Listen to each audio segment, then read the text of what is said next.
¿Y mi cámara? ¿No veo mi cámara? Ya la vi. Hola, ¿qué tal? Muy buenas tardes. Disculpen la tardanza. Estaba preparando todo para la exposición. Me presento con todos ustedes. Mi nombre es Diego Rivera Guerra. Soy licenciado en terapia física y rehabilitación. Y el día de hoy vamos a tratar el tema de diabetes mellitus tipo 2 tratada con autohemoterapia mayor. Cabe mencionar, chicos, que de manera introductoria,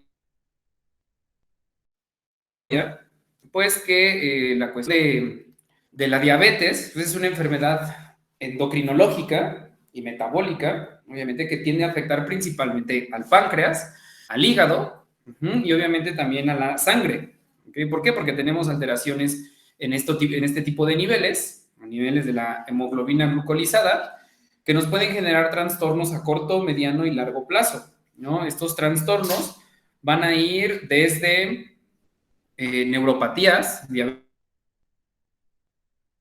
diabéticas hasta infecciones a nivel pie diabético, incluso la amputación del segmento, o sea, la amputación de una o ambas piernas por un cuadro de infección generado por esta neuropatía y que a su vez se genera incluso por una deficiencia en el sistema inmunológico y en el sistema antioxidante. Recordemos, chicos, que una o varias patologías, ¿no? Dependiendo del metabolismo en el que se estén basando estas enfermedades, vamos a generar algo que se llaman radicales libres. Estos radicales libres son derivados de la oxidación, o sea, del oxígeno y del metabolismo del oxígeno dentro de nuestras células. Podríamos mencionar que en un paciente normal, vamos a ponerlo entre comillas, o sin ninguna alteración metabólica o endocrinológica, vamos a presentar estos radicales libres, pero son controlados. ¿Qué me va a generar una exacerbación de los radicales libres? Algo que se denomina estrés oxidativo. Este estrés oxidativo va por grados, va del grado 0 hasta el grado 5, donde ya tenemos enfermedades crónico-degenerativas o incluso enfermedades autoinmunes como el lupus eritematoso sistémico, como la artritis reumatoide. Y dentro de estas crónico-degenerativas, pues se cuenta la diabetes tipo 2. Entonces, esto es mediante una exacerbación de este estrés oxidativo. Este estrés oxidativo lo podemos definir como un daño a la célula inducido por estos radicales libres. Estos radicales libres a su vez parten de algo que se llaman especies reactivas de oxígeno. Las especies reactivas de oxígeno son moléculas altamente inestables que me generan oxidación en uno o varios elementos que se encuentran en la circunferencia de la célula. Esta oxidación me va a generar estos radicales libres.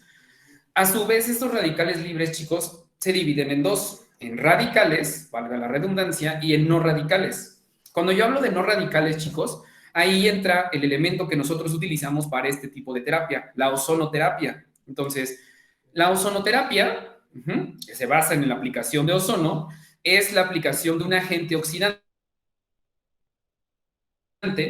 que genera estrés oxidativo, pero ese estrés oxidativo es controlado y dosificado. O sea, hay un proceso de adaptación por parte del paciente a la aplicación, ya sea sistémica o ya sea local, que sería la clasificación, si le quieren así mencionar así, de la vía de administración de la ozonoterapia. La ozonoterapia, entonces, tenemos entendido que es esta aplicación sistémica o local del ozono como agente productor de dos efectos, o tres, vamos a ponerlos de esta manera general. Aumento del sistema inmune, aumento del sistema antioxidativo o un efecto bactericida y fungicida. En algunas bibliografías vamos a encontrar que pueden llegar a mencionar que es viricida. Depende. ¿Por qué? Porque puede llegar a oxidar la cápside, donde se encuentra el núcleo viral, o puede llegar a oxidar todos los elementos de soporte o todos los elementos vitales del virus. O sea, no va a permitir su replicación. No tiene el virus de dónde alimentarse, entonces al no poder alimentarse de estos sustratos, que son como basura, vamos a ponerlo entre comillas, no podemos generar la reproducción viral. Entonces podemos mencionar lo que es similar a una vacuna, como la que estamos mencionando ahorita o la que estamos tomando ahorita todos, que es AstraZeneca, que es Moderna, que es Pfizer o que es Sputnik V. Entonces, esto es a un efecto similar, no el mismo, que genera una vacunación. Este estrés oxidativo, chicos, controlado y moderado, siempre va a reaccionar, o el ozono, más bien en específico, hay que corregir esto, el ozono siempre va a reaccionar con ciertos tipos de ácidos grasos. Los ácidos grasos poliinsaturados. Estos, como característica principal, se encuentran en la membrana celular. A esta membrana se le llama bicapa fosfolipídica. Ajá, es lo que le da la forma de círculo, por ponerlo de esta manera, lo que le da la estructura a esta membrana, junto con proteínas. Ajá. A través de las proteínas vamos a tener un transporte, llámese transporte activo, transporte pasivo, por difusión simple o por osmosis, la que ustedes quieran. Dependiendo del tipo de transporte, por ejemplo, la difusión simple es la que se da con el oxígeno, con el agua o con el alcohol. La osmosis se da con estructuras como la glucosa y el transporte activo es a toda aquella sustancia que no necesita ningún tipo de apoyo, vamos a llamarlo así, para poder penetrar a la célula. Un ejemplo muy claro es la bomba de sodio-potasio, la que genera un potencial de acción para la liberación de un neurotransmisor o de una hormona. Una transfusión simple, un transporte, pasivo, se va a dar mediante la ayuda de algo, una proteína, por ejemplo, para que esta proteína a su vez ayude a esta sustancia a penetrar en la membrana celular. Todos estos activos, chicas y chicos, ustedes me van a decir, bueno, ¿y qué tiene que ver con el diabético? Pues muchísimo, porque todos estos transportes se ven dañados o se ven alterados en este transporte de iones y en este transporte principalmente de ATP, de glucosa y de oxígeno. Si yo tengo un trastorno en cualquiera de estos tres, de ATP por el ciclo de Krebs, en oxígeno que permite el ciclo de Krebs y la glucosa que es un precursor al ciclo de Krebs o favorece al ciclo de Krebs, vamos a tener una alteración metabólica, energética e incluso podríamos llegar a decirlo como secuelas de inmunológica. Porque cualquiera de estos sistemas, chicos, el sistema inmune o el sistema antioxidativo, siempre va a trabajar a base de energía, siempre va a trabajar a base de un metabolismo aeróbico. Entonces, si nuestro trastorno viene a nivel de la captación de oxígeno y de la captación de ATP a través del ciclo de Krebs en la mitocondria celular, pues vamos a tener un trastorno inmune, endocrinológico y metabólico, que sería prácticamente lo que siempre va a presentar un paciente diabético, porque siempre se tienen este tipo de trastornos. Llámese un paciente compensado o un paciente descompensado, siempre vamos a tener estos tres trastornos, que si no se llegan a regular, o sea, me voy a enfocar en este caso un poco más con el paciente descompensado, es cuando tenemos estos picos de glucemia, o sea, una hiperglicemia. Al generar esta hiperglicemia, chicos, también podemos llegar a tener resistencia a la insulina y un trastorno en las fibras sinápticas del sistema nervioso central y del sistema nervioso periférico. La famosa neuropatía del pie diabético, la cual me va a generar trastornos en la sensibilidad.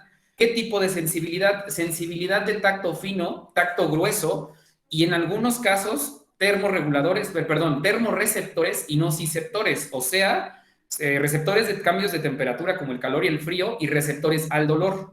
Este último, chicos, los nociceptores o los receptores del dolor, son los principales que se van en el caso de cualquier tipo de trastorno diabético por estos picos de glucosa, generándome trastornos a la percepción del dolor. Entonces, si ustedes se dan cuenta hacia dónde voy, un pie diabético por eso se llega a infectar, porque el paciente literalmente no siente o siente muy poco todo lo que le está pasando en ese pie. Llámese por una uña encarnada, por un corte que se está generando en el primer ortejo, en el espacio entre cada uno de los ortejos, o sea, aquí, o se está generando en el ortejo o en la misma uña, el paciente no percibe nada de eso o lo percibe de manera muy disminuida. Aunado también a que el paciente no se controla, o sea, sigue comiendo chocolates, sigue comiendo o tomando bebidas azucaradas como la Coca-Cola, como los jugos. Eh, entonces, si al no controlarse, chicos, sigue generando estos picos de glucosa, los cuales les van generando mayores trastornos, como ya es la ceguera incluso, o cambia la hiposensibilidad del paciente a una hipersensibilidad, o sea, todo lo que le llegue a tocar en la superficie de la piel le duele considerablemente, entonces sí lo incapacita considerablemente, y eso si no estamos contando que alguna herida se le llegue a infectar, se llega a avanzar una necrosis o una gangrena, y se tenga que amputar la pierna o ambas piernas para evitar un choque séptico, o sea, una septicemia, que ya sería una infección sistémica. Si esta septicemia avanza, el paciente va a tener falla multiorgánica y esta falla multiorgánica lo va a llevar a la muerte. Entonces, vean cómo todo trastorno a nivel del diabético va a empezar siempre con un trastorno celular, o sea, desde la unidad funcional básica del cuerpo humano se va trastornando poco a poco un tejido. A la vez este tejido trastorna un órgano y a la vez un aparato o un sistema, que cualquiera de los dos ya es algo grave. Incluso desde un daño a nivel celular ya es algo considerable, no grave, pero ya considerable, que se debe de tratar. Básicamente eso sería el tratamiento que nosotros vamos a utilizar para este paciente, el aporte de la glucosa al tejido y el mayor aporte de oxígeno para prevención de esta hipoglicemia que siempre padece el paciente diabético, o esta falta de oxígeno, o sea, esta falta de riego de nutrientes a sus tejidos, a sus órganos, para que sigan funcionando lo más normal, vamos a ponerlo entre grandes comillas, posible. Para eso funcionan estas terapias, ¿no? Como la hemoterapia mayor, como la insuflación rectal. Entonces, les voy a pasar la presentación, chicos. Entonces, de este caso, de manera introductoria, pues la diabetes crónica, que se desencadena cuando el organismo pierde la capacidad de producir insulina en cantidades adecuadas o pierde la capacidad de utilizar la insulina de una manera eficaz. Recordemos que la insulina es una hormona que proviene de una glándula accesoria del sistema del aparato gastrointestinal, que es el páncreas. Dentro de la caja torácica, ustedes tienen 3 glándulas: la vesícula, el hígado y el páncreas. El páncreas me va a segregar no solo insulina, sino también glucagón y somatostatina. La insulina me sirve para la regulación de la glucosa en sangre. La somatostatina me ayuda para la síntesis de la glucosa y la somatostatina, frena la síntesis de glucosa o el control de la segregación de la insulina, y el glucagón me favorece al metabolismo de la glucosa. Uno regula, otro metaboliza y el otro para, o sea, regula. Esas son las 3 funciones básicas de las hormonas que segrega el páncreas. Si yo tengo una alteración como es la resistencia a la insulina, también voy a tener trastornos en la hormona segregada como el glucagón o la somatostatina, ¿ok? Depende del tipo, según la clasificación del paciente diabético, o sea, qué tipo de diabetes tiene el paciente, se puede presentar esto de resistencia a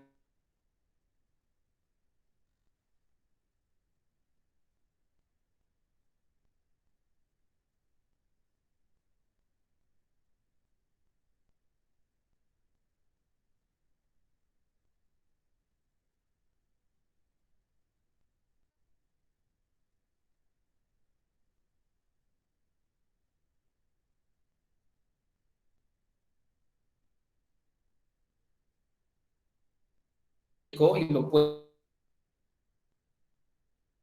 metabólica, que ya es algo bastante grave. Aparte de esto, sistema de amortiguación, vamos a llamarlo así entre comillas, para esta regulación del pH que contiene bicarbonato de sodio, por ejemplo, que es un sistema de amortiguamiento para tratar de regular lo más que puedas la presión general, o sea, la presión arterial y el pH del paciente, ¿ok? Obviamente dentro de los riñones es todo lo que ustedes se toman, entonces si es una bebida azucarada, si es una bebida como incluso un suero, todo esto lo va a sintetizar los riñones, la sangre, el páncreas, el hígado, en algunos casos, y la vesícula. Entonces, si estos 4, o sea, estas 3 glándulas accesorias, si este órgano se ven afectados, vamos a tener mayor afección, una afección más grave en el paciente diabético, ¿ok? Entonces, podríamos mencionarlos que estas 3 glándulas y este órgano, o sea, el riñón, la vesícula, el páncreas y el hígado, serían nuestros objetivos de tratamiento con una autohemoterapia mayor, ¿ok? Entonces, la insulina es producida en el páncreas cuando comemos carbohidratos, como son los azúcares y las harinas. Nuestro cuerpo los transforma en glucosa y estimula al páncreas para que segregue insulina al torrente sanguíneo, justo como lo acabo de mencionar. ¿Okay? Esa es la función de la insulina y del páncreas. La insulina actúa como una llave que permite que la glucosa entre a nuestras células en donde son utilizadas para la producción de energía. Como se los había dicho, la glucosa sería el precursor del ciclo de Krebs, porque necesita energía para producir un metabolismo celular, para generar una respiración celular. Esta energía pues, se llama ATP o adenosintrifosfato. Este ATP funciona como una moneda metabólica. Esta moneda metabólica me va a funcionar para los distintos órganos. O sea, si el estómago necesita hacer un metabolismo, le van a dar un ATP. Si son los riñones, un ATP. Si es el intestino grueso o delgado, un ATP y un ATP. Y así sucesivamente. De hecho, uno de los órganos que más funciona es el cerebro. El cerebro, chicos, híjole, es que ese órgano es vital, obviamente, para funciones superiores, como el sistema nervioso central o del encéfalo. El encéfalo o el cerebro, de hecho, tiene altas funciones y altos aportes glucogénicos, o sea, necesita de bastante glucosa. ¿Por qué? Porque él no la sintetiza. Lo que hace la glucosa en el cerebro es que no se tienen reservas ni de glucosa ni de oxígeno. Esto me va a generar un problema muy grave. Si yo genero hipoxia o disminución del aporte de glucosa y de energía al cerebro, el cerebro tiende a empezar a fallar, o sea, genera trastornos en la conexión sináptica. Esta conexión sináptica se puede llevar a alteraciones neuromotoras o sensitivas, ¿ok? Entonces, es por eso que se tienen este tipo de alteraciones a nivel periférico y a nivel central, por estos picos de glucosa que se pueden llevar a cabo si no se segrega correctamente la insulina. En las personas con diabetes no ocurre la segregación de la insulina o no ocurre este transporte de estas monedas metabólicas a los distintos órganos, por lo que la glucosa, al no poder entrar en las células, sigue circulando en la sangre. Esta sería la definición de la hiperglicemia. No entra a las células, la glucosa sobrante o remanente se queda en el torrente sanguíneo y me empieza a elevar la cantidad de glucosa en sangre o la hemoglobina glucolizada, generándome incluso en cuadros de ayunas o postprandial unidades de hasta 250 unidades por decilitro o hasta 300, que eso ya es algo considerable para un paciente. Aquí, chicos, tenemos que también tomar en cuenta pues, los grados, porque en base obviamente al glucómetro, ¿no? A la toma de glucosa. Una glucosa normal, a alguien que no padece de diabetes, se tienen dos tomas. Una en ayunas, si el paciente se para a las 6 de la mañana, a las 6 de la mañana le tienen que tomar la glucosa en ayunas. Y se van a tomar 2 horas después, que sería la postprandial. Esas dos son las más importantes. ¿Por qué? Porque en ayunas, obviamente ustedes tienen cómo se encuentra de manera basal o en reposo, si le quieren llamar así, sin ningún proceso metabólico, la glucosa en la sangre. Posterior a eso, cómo lo está sintetizando o qué también está segregando insulina. Para eso sirve el glucómetro. Si yo, por ejemplo, tengo en ayunas 90 unidades por decilitro, yo no estoy teniendo ningún riesgo, ninguna bandera roja. Si yo en postprandial tengo 110 unidades por decilitro de glucosa en sangre, tampoco estoy mal. O sea, de hecho, estoy en una glucosa normal, vamos a ponerlo, todavía con cierto riesgo, porque si llego a 120, 130 en postprandial, algo allá anda mal. Que aquí yo me fijaría más en la del ayuno. Si otro paciente en ayunas tiene 120, 130 unidades, ese paciente puede ser prediabético. Ahora, aquí el problema es que cuando al paciente le dicen, usted es prediabético, ya se me espantó. O sea, ya entró en pánico el paciente por completo. Esto, o sea, la prediabetes no me está diciendo que el paciente ya es diabético. Me está diciendo que tiene ciertas predisposiciones en base a banderas rojas como es la circunferencia de cadera, la glucosa en sangre, la edad, la actividad física, la alimentación incluso, o sea, esas banderas rojas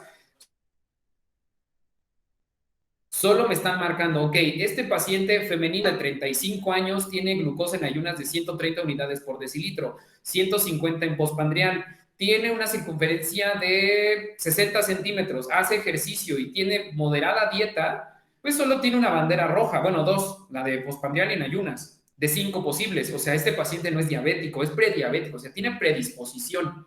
Supongamos, masculino de 55 años con un diámetro de cintura de 90 centímetros o 95 centímetros, con un peso de 90 kilos y una estatura de unos 70, con glucosa en ayunas de 200 unidades. Bueno, si me sigo, pues ustedes ya van a decir, pues tiene bastantes banderas rojas, o sea, este paciente es diabético. Entonces, estas banderas rojas, chicos, también nos sirven a nosotros para determinar el éxito o el fracaso de la terapia, principalmente de la hemoterapia mayor. ¿Por qué? Porque a picos de glucosa, o sea, hablando de esta hiperglicemia, me puede generar también trastornos en la coagulación sanguínea. O sea, me va a generar trastorno en el factor de coagulación y en los tiempos de coagulación, incluso en el conteo plaquetario. O sea, este paciente puede llegar a más de 450,000 unidades de plaquetas. Este paciente ya tiene un trastorno en la coagulación. Se les va a coagular de volada. Y si ustedes quieren extraer por vía intravenosa 60 mililitros de sangre en un paciente con estas características, no se va a poder, porque tiene trastornos en la coagulación sanguínea. Además que tiene picos de hiperglicemia. O sea, tiene demasiada glucosa en sangre. Si ustedes se lo extraen, se les va a poner inestable en plena terapia. Entonces, ¿qué hacemos? Sería la pregunta más lógica. Siempre antes de un tratamiento, el que ustedes quieran, estudios clínicos, los estudios básicos para cualquier paciente, biometría hemática, química sanguínea y examen general de orina. Esos tres, biometría hemática, química sanguínea y examen general de orina. ¿Ok? Los que a mí me interesarían son colesterol, triglicéridos, glucosa en sangre, tiempos de coagulación, factores de la coagulación y conteo plaquetario. Serían esos 6 en el examen general de, no, en el examen general de orina no, en la biometría hemática y en la química sanguínea. En el examen general de orina, la glucosa, cómo le está filtrando, la proteína y los nitratos. ¿Qué tan bien o qué tan mal están? Y cetonas, si hay presencia de cuerpos cetónicos. Esos 4 me interesarían en el examen general de orina. ¿Por qué? Porque este paciente, cualquier paciente diabético presenta algo que se denomina glucosuria o proteinuria, cualquiera de esos dos. Si es proteinuria, chicos, estamos hablando que el paciente está orinando proteína, o sea, está eliminándose proteínas y las proteínas es lo último que va a querer el paciente eliminar porque tiene múltiples funciones básicas y fundamentales para la vida y si las empieza a perder va a tener otro tipo de trastornos. Si es glucosuria, está perdiendo glucosa. Entonces es por eso incluso que se tienden a chupar, o sea, se hacen delgados, delgados, de la nada se hacen delgados, es por eso. Si tiene cuerpos, bueno, nitratos dentro de la orina, se está intoxicando, igual que el cuerpo cetónico, tiene cetoacidosis metabólica. Entonces, este paciente ya está más grave de lo que nosotros pensábamos. Si presenta cualquiera de estos, o sea, si presenta un pico de 450,000 unidades de plaquetas, su tiempo de coagulación es de 2 minutos, cuando es de 12 segundos el normal, de 12 a 15 segundos, pues este paciente se queda descartado para una autohemoterapia mayor. No se puede. ¿Por qué? Porque les va a generar bastantes problemas para su canalización. Bueno, dejen ustedes la canalización, la extracción sanguínea. Se les puede coagular a pesar de que ustedes usen heparina o algún anticoagulante. Se les va a coagular y no va a funcionar. ¿Ok? ¿Qué tipos tenemos de diabetes? Tipo 1, tipo 2 y la diabetes mellitus gestacional. La gran diferencia, ahorita la van a ver, la tipo 1 es la famosa diabetes juvenil o la diabetes infantil. Esta se desarrolla por un déficit congénito o de nacimiento en el páncreas. O sea, sí podemos tener a un paciente delgado con diabetes, sí, por lo general se presentan en la tipo 1. Es un poquito más difícil en la tipo 2. La tipo 2, que es la más común y incluso es el primer lugar en México, como igual primer lugar en obesidad y en trastornos cardíacos. La tipo 2, chicos, tienen una predisposición genética. O sea, si mi papá es diabético y mi abuelo es diabético y yo soy el mayor, yo tengo un 75 a un 80% de probabilidad que puedo desarrollarla. No quiere decir que me va a dar tarde o temprano, porque el otro 20%, vamos a ponerlo de esa manera, o sea, el 80% de probabilidad por herencia. El otro 20% es mi alimentación y qué tanto ejercicio yo realizo. Porque la diabetes tipo 2, curiosamente, esa se desarrolla por una mala alimentación, por ayunos prolongados y por ser completamente sedentario. Entonces, ya incluso existe diabetes mellitus tipo 2 en infantes y en jóvenes, o sea, menores de 15 años ya están desarrollando diabetes tipo 2 por lo mismo, la mala alimentación, perdón, y el sedentarismo. Que esto ya es cuestión un poco más cultural y educacional por parte de los pacientes, pero sí es más común encontrarnos este tipo, la tipo 2. Por último, tenemos a la gestacional, se presenta obviamente en mujeres embarazadas, entonces les explico brevemente. La tipo 1 es la forma más severa de diabetes, es llamada también diabetes insulino dependiente o diabetes juvenil, pues la mayoría de las personas que la padecen la desarrollan durante la infancia o la adolescencia, como se los acabo de mencionar, aunque puede desarrollarse a cualquier edad. ¿Ah? La gran diferencia es esto, es el déficit del páncreas. Este tipo de diabetes es una enfermedad autoinmune. En esta variedad de la diabetes, el sistema inmunológico ataca al páncreas. La razón de esto es conocida como resultado de esto, el páncreas no puede producir insulina. No la produce o la produce de muy mala calidad, o sea, pero esto es por una enfermedad autoinmune. Entonces, si segrega insulina de mala calidad o no segrega insulina, no va a tener un control glicémico. Entonces, al no tener un control glicémico, por eso es un paciente insulino dependiente. Esa es la gran diferencia entre la 1 y la 2. El 1 es insulino dependiente. El 2 primero empieza con metformina y después ya le empiezan a dar insulina en caso de que empeore. Aquí está lo curioso, el paciente cuando tiende a empeorar es cuando ya genera resistencia a la insulina, cuando genera la famosa acantosis nigricantis, que son en los pliegues del cuello, en los pliegues del codo, las axilas y las rodillas, en el pliegue de la rodilla. Entonces, si presenta ya acantosis nigricantis el paciente con diabetes tipo 2, es lo más lógico que va a tener resistencia a la insulina. Como resultado de la falta de insulina, hablando del tipo 1, el nivel de glucosa en sangre se eleva. Si este nivel de azúcar se mantiene alto, puede llegar a dañar diversos órganos, entre ellos ojos, riñones, nervios y corazón. Incluso en casos más graves, un coma diabético o hasta la muerte, o sea, una falla multiorgánica. La tipo 1 se puede desarrollar repentinamente, se pueden presentar síntomas como sed en exceso, micción frecuente, apetito constante, que aquí entran algo que se denominan las 3P. Poliuria, que sería micción frecuente, polidipsia, que sería sed constante, y polifagia, que sería un apetito constante. Poliuria, polidipsia y polifagia. Esas 3P siempre se van a presentar en un tipo 1, aunque también en un tipo 2. ¿Ok? Cansancio extremo, pérdida de peso repentina, como se los acabo de mencionar, cicatrización lenta de las heridas, infecciones recurrentes y visión borrosa. Lo de la visión borrosa, lo de la cicatrización lenta de las heridas ya se presenta en grados más avanzados, cuando no se tiene un control completo de la insulina. En el caso de la tipo 1, en el caso de la tipo 2, cuando se tienen picos constantes por mala nutrición o mala alimentación por parte del paciente, tiene picos de glucosa y me genera esta visión borrosa, esta cicatrización lenta y esta infección recurrente.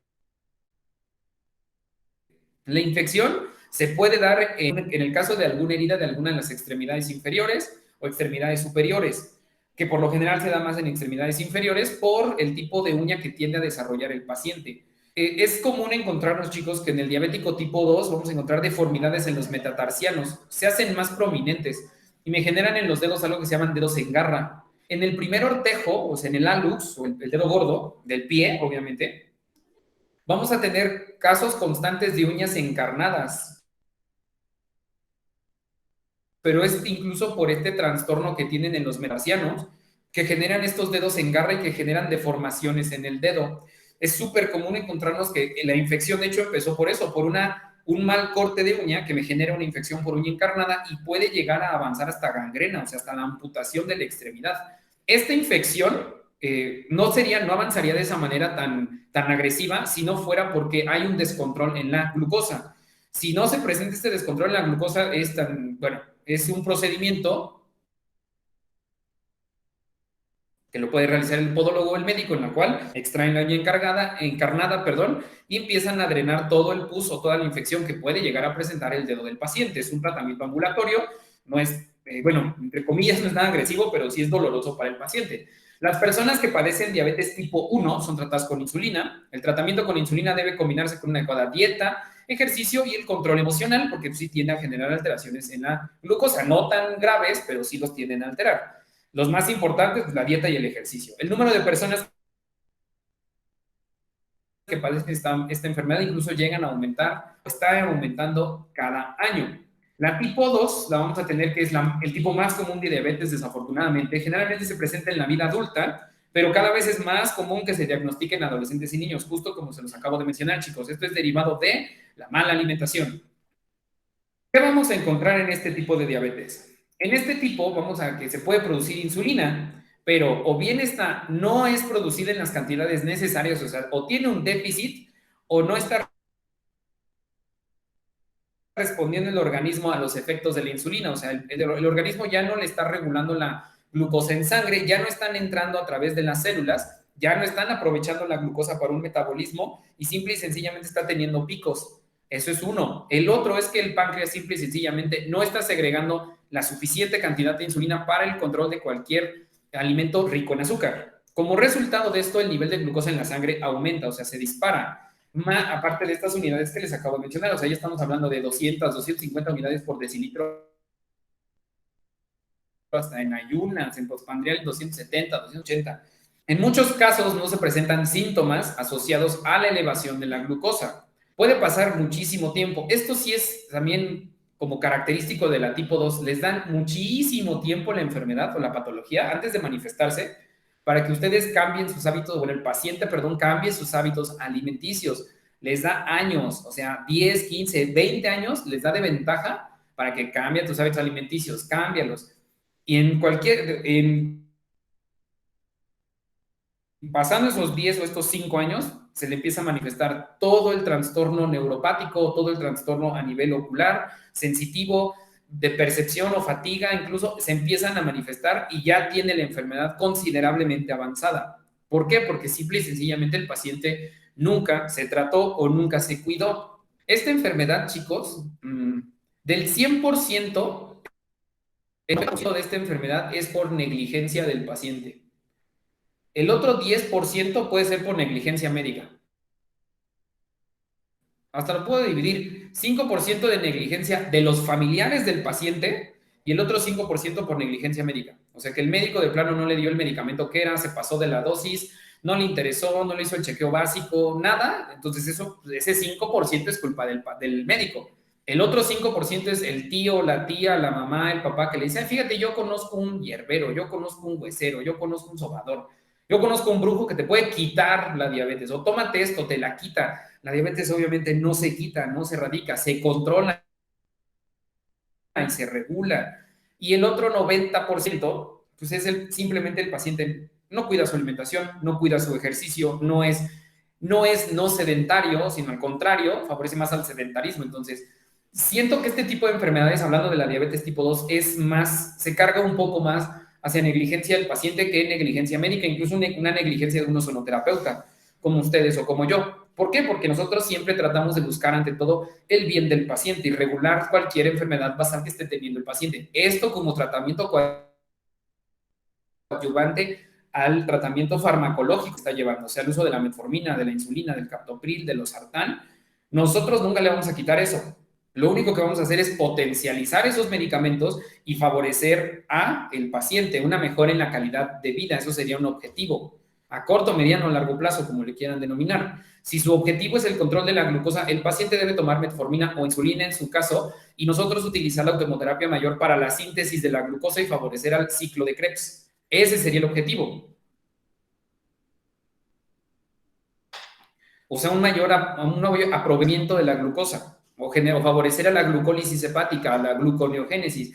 O sea, aprovechar a la glucosa que se encuentra ahí y empezar a producir glucosa de buena calidad para que el paciente no tenga trastornos con esta glucosa que le queda adentro del cuerpo. Entonces, ese es nuestro objetivo primordial. ¿Ok? Pero si el paciente no se cuida, como los menciono, pues no vamos a avanzar a ningún lado. Puede pasar mucho tiempo desde que inicia la elevación de la glucosa hasta que la persona, perdón, es diagnosticada. En todo este tiempo el organismo se va deteriorando debido al exceso de glucosa. Esta se le puede considerar una enfermedad silenciosa, similar al evento vascular cerebral. Te da cierta sintomatología, pero hasta que ya tienes la enfermedad ya se manifiesta completamente la sintomatología y los signos característicos de estas enfermedades. Entre los factores de riesgo para padecer diabetes tipo 2 tenemos obesidad, mala alimentación, sedentarismo, edad avanzada, antecedentes familiares o diabéticos, nutrición inadecuada durante el embarazo que afecta al niño en desarrollo. Esto hablando específicamente de la mujer embarazada.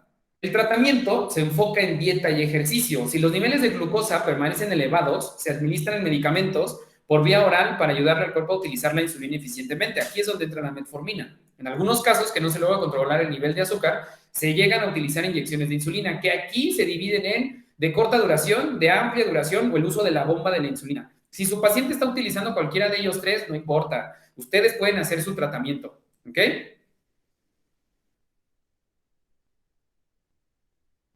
La última, dentro de la clasificación, chicos, tenemos a la diabetes gestacional. Se dice que una mujer padece diabetes gestacional cuando está diagnosticada por primera vez durante el embarazo.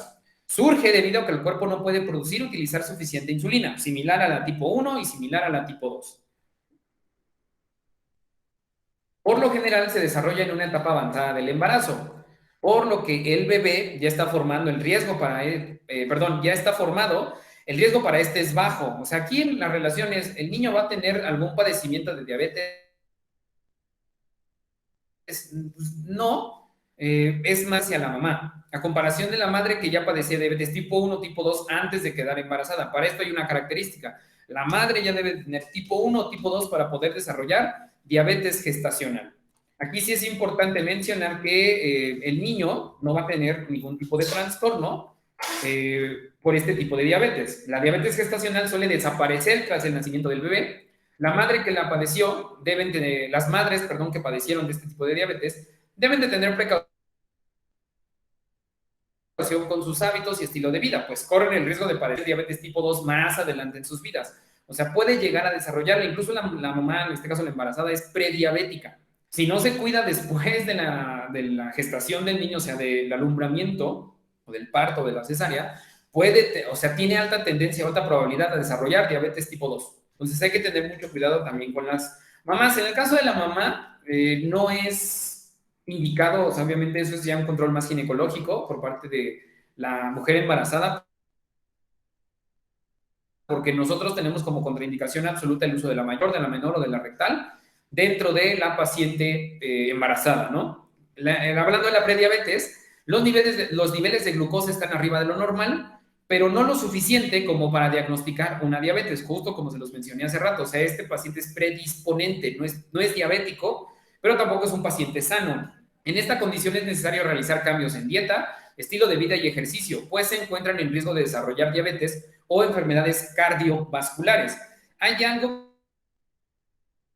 que se llama índice aterotrombótico, chicos. Se da mucho cuando se tiene altas unidades de colesterol y triglicéridos. Hablando del colesterol, sería el HDL o la lipoproteína de alta densidad. ¿Por qué esta? Porque esta, al tener un aumento y al tener una disminución de la LDL o lipoproteína de baja densidad, sus siglas obviamente HDL y LDL son siglas en inglés, tenemos que el LDL al disminuirse y al aumentarse el HDL, también generamos la disminución de una proteína que se llama adipoquina. También la pueden encontrar como adiponectina. La adipoquina o adiponectina me favorece la regulación del sistema inmunológico, específicamente de células proinflamatorias, como las citoquinas. Ajá. Entonces, si yo tengo una disminución de esta adiponectina, vamos a tener un trastorno en las citoquinas. O sea, se puede llegar a desarrollar en un paciente diabético una tormenta de citoquinas. ¿Qué es esto? Un desajuste o un desbalance grave en el estado inflamatorio del paciente. O sea, no se regula jamás una inflamación. Todo el tiempo está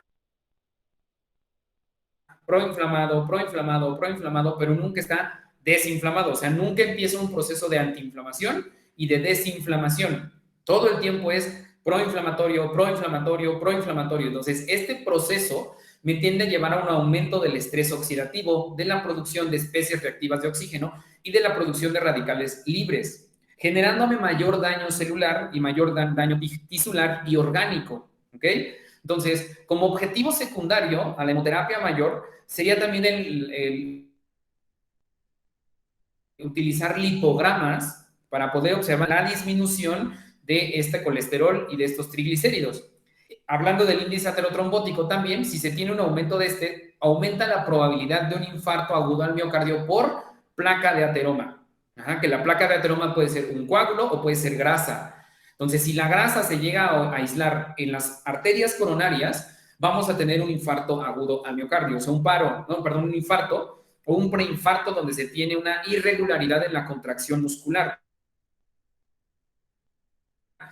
del corazón, en la contracción de la sístole y la diástole. Entonces, una vez que esté estabilizado el paciente, bueno, ya veremos qué podemos hacer farmacológicamente hablando. Hablando de la ozonoterapia, es posterior a la entrada intrahospitalaria, o sea, todo el tratamiento es post-hospitalario. Para su diagnóstico tenemos los criterios de la Asociación Americana de la Diabetes para el diagnóstico de la misma, con los cuales van a ser hemoglobina glucolizada. Esta nos da un promedio de nivel de glucosa en la sangre durante los últimos 2 a 3 meses. Si yo sé que es normal, va a ser de 5.7%, prediabetes 5.7 a 6.4%, diabetes mayor de 6.5, o sea, 7.5, 8.5, 9.5, 10.5, ya es un paciente diabético. Esto en base a la Asociación Americana de la Diabetes. Tenemos también la glucosa en ayunas, como lo había mencionado. El ayuno debe de ser de al menos 8 horas, o sea, en la mañana. Normal, menor de 100 miligramos por decilitro. Prediabético de 100 a 125 miligramos por decilitro. Y diabetes franca, 126 miligramos por decilitro a 200, 300, 400, 500, 600, 800, 900, 1000 unidades por decilitro, miligramos por decilitro. La prueba de tolerancia a la glucosa, que es normal, menor a 140 miligramos por decilitro, prediabetes entre 140 miligramos por decilitro y 199 miligramos, o diabetes 200 miligramos por decilitro o mayor, ¿ok? Esto sería para observar también resistencia a la insulina. El principal motivo del por qué se da este fenómeno, o sea, todo lo que acabamos de ver de trastornos metabólicos, es por una molécula que se denomina 2,3-difosfoglicerato. Esta se encuentra en menores cantidades en las personas diabéticas. Esta molécula, la 2,3-DFG, también, o DPG, también la van a encontrar así, DPG, 2,3-DPG, es el precursor de la glucólisis hepática. La glucólisis hepática, chicos, es un proceso metabólico donde ustedes sintetizan o metabolizan la glucosa. Se da a nivel hepático. Esta glucólisis se lleva a cabo para poder generar el ciclo de Krebs y que el ciclo de Krebs a su vez se lleve la generación de ATP, agua y oxígeno. La primera obviamente es la que me interesa, el ATP, por ser esta moneda energética que acabo de mencionar. Pero también dentro del hígado vamos a tener la gluconeogénesis. Estos tres procesos, chicos, son los que interaccionan la hemoterapia mayor directamente a su administración. Ciclo de Krebs, glucólisis y gluconeogénesis. ¿Okay? Podría meter otro, pero eso ya es más muscular, que se llama ciclo de Cori, donde es que la glucosa se tiende a aprovechar mejor a nivel muscular para la contracción del músculo estriado. Porque después del cerebro, como se los acabo de mencionar, el músculo también es un alto órgano que necesita de altas cantidades de aporte de glucosa, principalmente el músculo estriado. ¿Ok? Entonces, si yo tengo estas regulaciones de estos 4 sistemas, ciclo de Krebs, glucólisis, gluconeogénesis, ciclo de Cori, no me meto ahorita con la fosforilación oxidativa o la beta-oxidación, vamos a tener incluso regulación del ciclo metabólico, la producción de energía, el ciclo metabólico, perdón, o sea, el transporte de oxígeno y de dióxido de carbono en el cuerpo, el ciclo energético, o sea, mayor aprovechamiento del ATP y por lógica, un mejor aprovechamiento del ciclo inmunológico, del ciclo reactivo. Entonces, vamos a regular los niveles de generación de especies reactivas de oxígeno, de radicales libres, y vamos a disminuir el daño generado por estos últimos. Todo esto se va a generar en la autohemoterapia mayor. En condiciones normales, esta molécula estimula a los glóbulos rojos de la sangre, que liberan el oxígeno y transportan a los tejidos. En su ausencia, o si se encuentra disminuida, los glóbulos rojos no liberan el oxígeno que transportan a los tejidos que lo necesitan. Si nos vamos por una secuencia, chicos, el estrés oxidativo me va a generar hipoxia tisular.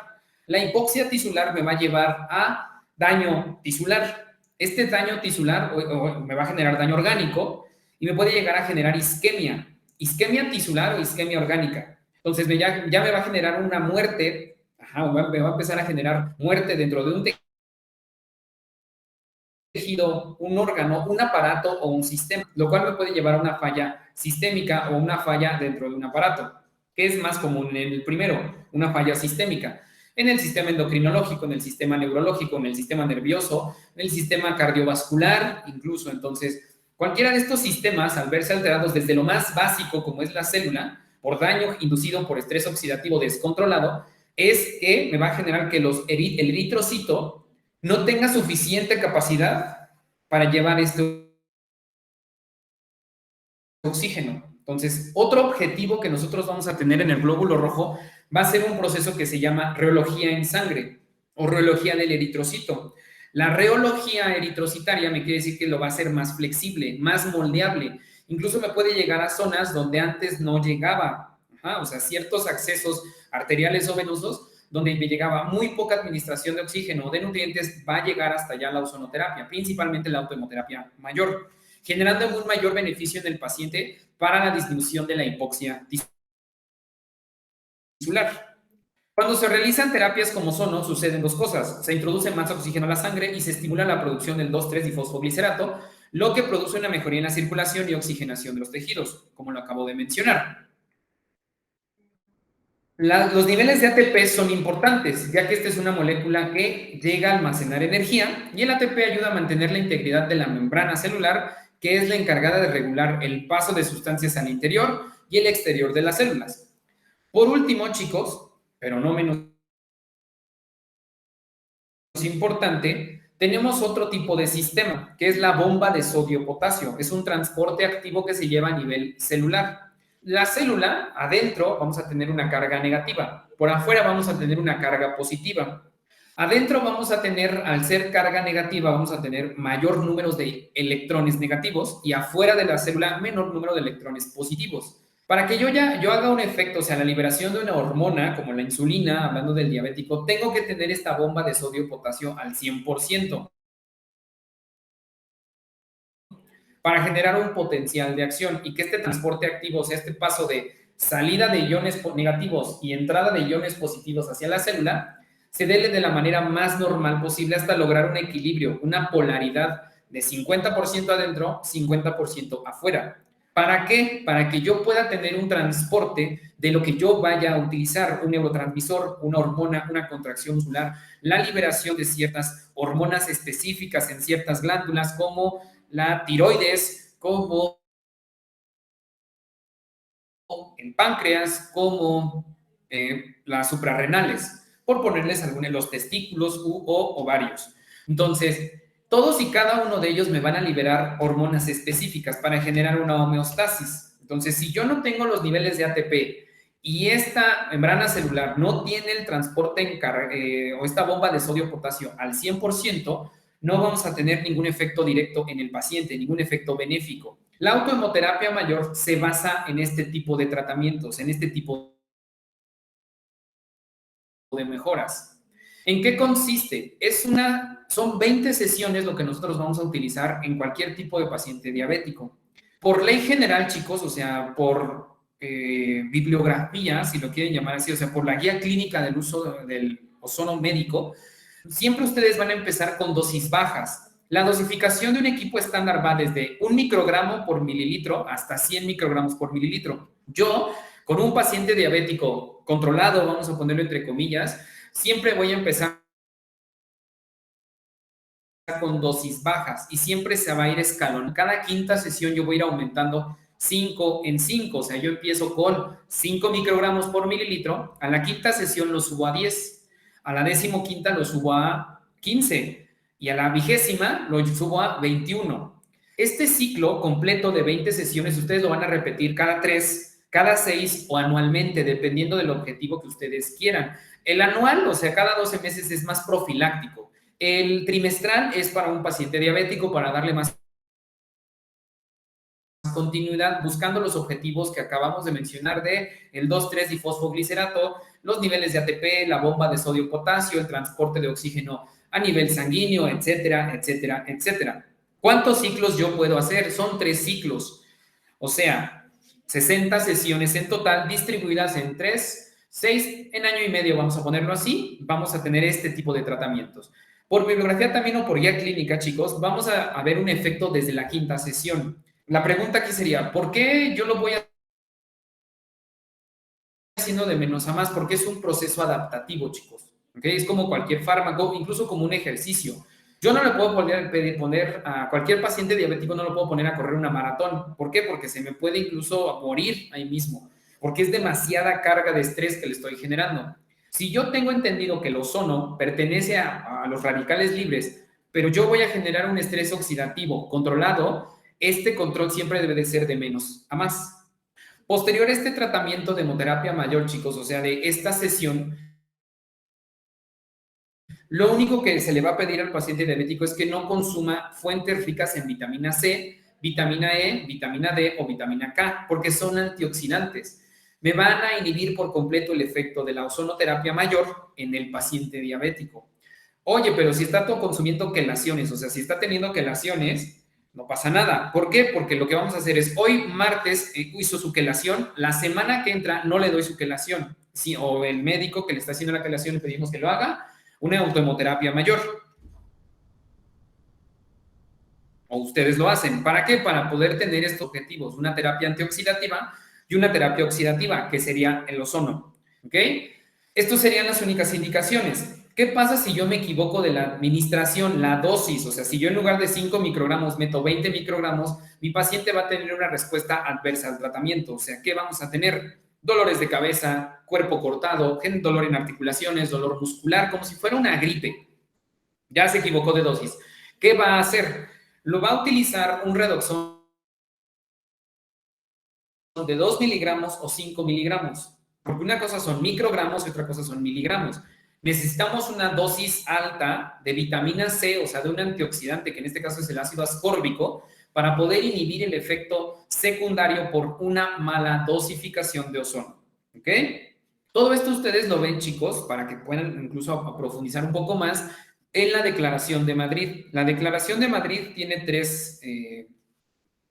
¿cómo podríamos decirlo? Tres versiones: 2010, 2015 y 2020. Las dos primeras están a público en general. La última, la del año pasado, sí tiene un costo, está en euros, creo que cuesta 66 euros, y tienen que buscarla así, Declaración de Madrid 2020, y les va a salir el link donde ustedes la pueden checar, si la van a comprar adelante y pueden leerla por completo. Ahí me habla un poco más a fondo, no tanto de la diabetes, sino de las generalidades del ozono. ¿Ok? ¿Alguna duda, chicos? ¿Alguna duda hasta ahorita con todo lo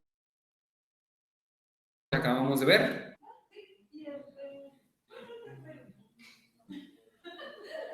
Ok. Déjenme checar si en el chat no tenemos alguna duda.